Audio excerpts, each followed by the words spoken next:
Hi everyone, hope you had a good spring break. I know I did, but I'm happy to be back at modeling now that we get to move on to our final project, which is the creation of our very own little robot. As you guys can see, got the beginnings of a little bot here myself. I have his head sphere, his a mask. He seems to be a kind of shy, bashful little fella that doesn't like to show what his face really looks like. And what I need now is a clip, something to fasten this mask to his head. Thinking about these sort of design aspects adds to the believability and the overall composition of the piece. The easiest way that I could think of creating these pieces is by using Shadowbox, as we've been learning about today, this week. So, what we're going to do is get right into it. We're going to append a new polycube. I already have one in my menu here, so I'm just going to use that. If you don't, go ahead and just go into your quick pick tools, grab a Cube 3D, make it a polymesh, and append it to your scene. So once you have that done, I'm going to go into my geometry menu, crack open Shadowbox. I'm going to turn the polish down a little bit to say like 4 or 5, maybe 3, that'll work. And keep the resolution the same. I know that it's going to be a small piece. I'm also going to hide my little fella. I know it's going to be a small piece, so I don't need to worry too much about the resolution. I also know it's going to be have some hard edges, so I turned down the smoothness. Nevertheless, I'm also going to turn on Solo for now, and you'll see what that does in a second, and also Floor. So what Solo does is allows us to, say, create a mask on this and toggle whether or not we actually see what we're working on. In the beginning steps of it, also turn on symmetry to make sure that you're making a symmetrical object. In the beginning steps of this, I like to make sure that I like the mask shape before I even bother looking at what it actually looks like. I'd also turn on the floor so I can make sure I know what Z forward. It's a good habit to make things that are going to game engines to be Z forward. Nevertheless, I'm just going to start with a big old rectangle like this. Turn on Solo so I can see it. Then I'm going to take the mask clip mask tool and start clipping off edges that I don't want. I like to work somewhat backwards, one could say, but it's more reductive. I like to start with something and then cut away from it instead of trying to use the mask tool, the clip tool to kind of make these, edges like this and then have it clip all the way through. I prefer to just work a little bit backwards like that. So nevertheless, I'm just going to make this little indent where I know where the clip's going to be, and also the give it a little angled sides. I'm going to switch to my rectangle tool. Also notice right up here we have a reference from the front as to where the mask begins and ends. So using that as a reference, we're going to get nice and close up to there and draw out another rectangle. Okay, I'm going to start, pressing too many buttons. I'm going to start clipping this off like so, kind of match the idea of the front as well. And then I'm going to just add a little bit of intrigue and maybe take off a little chunk off the top. Yeah, maybe a little bit less. A little chunk off the top. Yeah, I like that. Alright, so we're going to turn off Solo, and there we have it. We have the, we'll call it the female piece to the clip, the part that the clip goes into. And just for our own purposes, I'm also going to define how large I want this on the bottom. Oops, too small. Let's use this as a reference. We're just going to go like this, and I want a little bit for the clip to go into. Cool. Okay. Alright, so we have the in bit for the clip, we have the shape of the clipping receiver right here, And we're happy with this, so we're gonna go into shadow box and turn shadow box off. Alright, I'm immediately going to go into Dynamesh, and I'm going to start the cleanup process. So I'll turn my floor off for now, and I'm just going to start clipping off the sides to make them nice and sharp and crisp sides. You can use switch from the clip curve tool to the clip rectangle tool. That created a little bit of broken geometry. I'm going to remesh that, see if that goes away. It doesn't. Go back to my clip tool and just chop that right off. Nope, not the mask. Oh boy, I'm going crazy. Alright, there we go. And boom. Okay.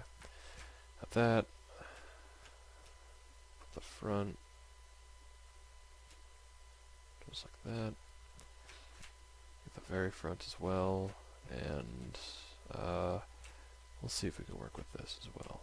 I'm actually going to mask this area off so that I'm only going to be affecting this little circular bit. Okay. And then use the square mask tool, square clip tool I should say, and clip that like that. Cool. Now I can actually go in and use the planer tool. That is brush PL for the shortcut. And I'm just going to hold Alt and planer this out so that it's all in the same plane. Looks like something didn't get clipped right, so that means it'd just be better off for me to use the clip tool. The planer tool is one of my primary hard surfacing tools. It works very well for just evening out entire areas. And we got this nice little clip bit for our clip. So before we move this, resize it, and put it in position to our skull, or our robot's skull, I know that there's going to be another piece to this bit. So without moving this, I'm going to go ahead and append the same tool that we used before, or a new square, I should say, cube. Going to go into geometry. Going to go back into shadow box. Turn on shadow box. Turn the polish down. Maybe not. There we go. Oops. No Mumford & Sons, no. Alright, I'm going to clear that mask. So, with this other piece that we've been working on still in our view, I'm just going to start creating a clip around it. So I'll go like this. I'll go like this. Actually, I'm just going to create one large cube right around this. Oops. Using symmetry, of course, because that would be silly not to. So we'll just make this one big cube. Start clipping from there using the curve, mask curve. Just start clipping that off. Okay. Use the rectangle again. We'll say this is going to go a little bit further back because that'll probably attach to the rest of the head. We'll go up to there, see how that looks. What do I want here? I think I want something like this.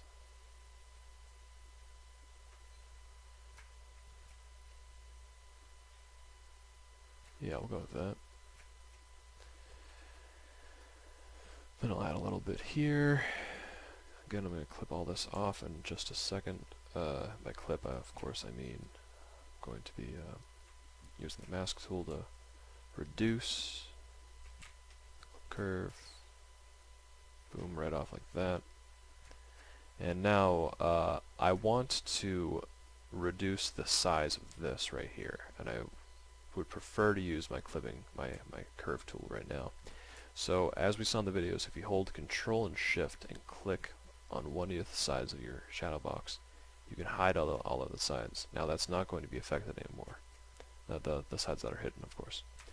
So, nevertheless, boom, just like that. Alright. Unhide those by holding Control, Shift, and clicking. And then, what else can we do with this? We can do one of these. Make it fit the original shape a little bit better. Like that. And go like this. Fill out the back a bit. Alright. Cool.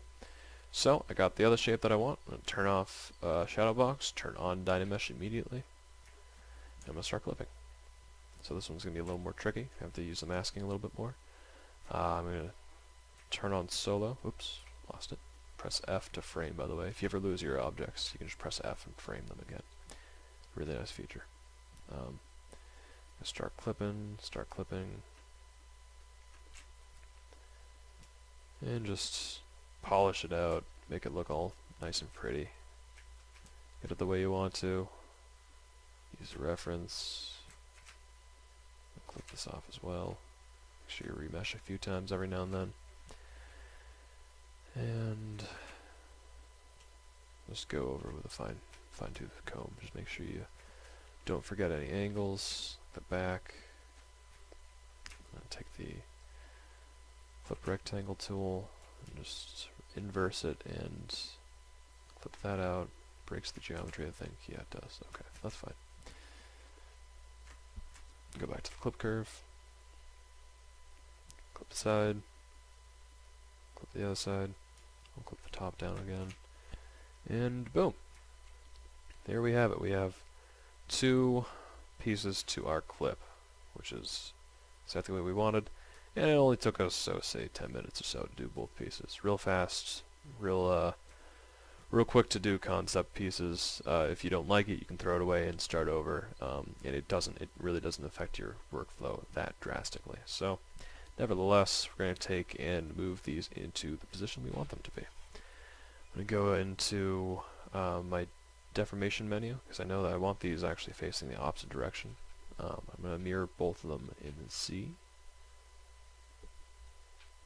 By the way, that little trick you saw me do there, if you hold Alt and tap or click on a different subtool, it will show that it will make that your active subtool. It's very useful to quickly switch through your different subtools. Let's reduce both their size by 100 a couple times. I'm just gonna kind of be fitting these into place. Don't want to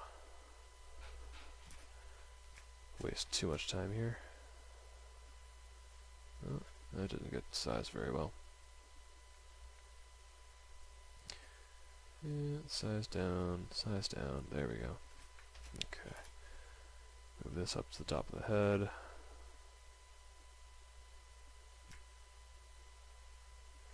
And from here, it's just a matter of resizing and rotating it into place. So that's just about it. That's just about all we need to know about Shadow Box. It's very straightforward, very versatile and useful tool. Not to mention quick. You can do a lot with it very fast, which allows you to work fast and throw away progress if you need to. You know, you shouldn't be necessarily afraid to start over, especially with ZBrush. It's so fast to work around with. So that's going to do it for us for this week. If you guys have any questions, actually let me type up something for you. Let me just put my my phone number and email on screen for any of you. If you need to get a hold of me, feel free to do so. I'm on campus most weeks from Monday to Thursday. I can be on campus any other day if it's a drastic emergency. Not that any of us are procrastinators, because that would be silly. But say if it comes down to the final moment of the deadline and you need some last minute help, I can be there if you need me to. So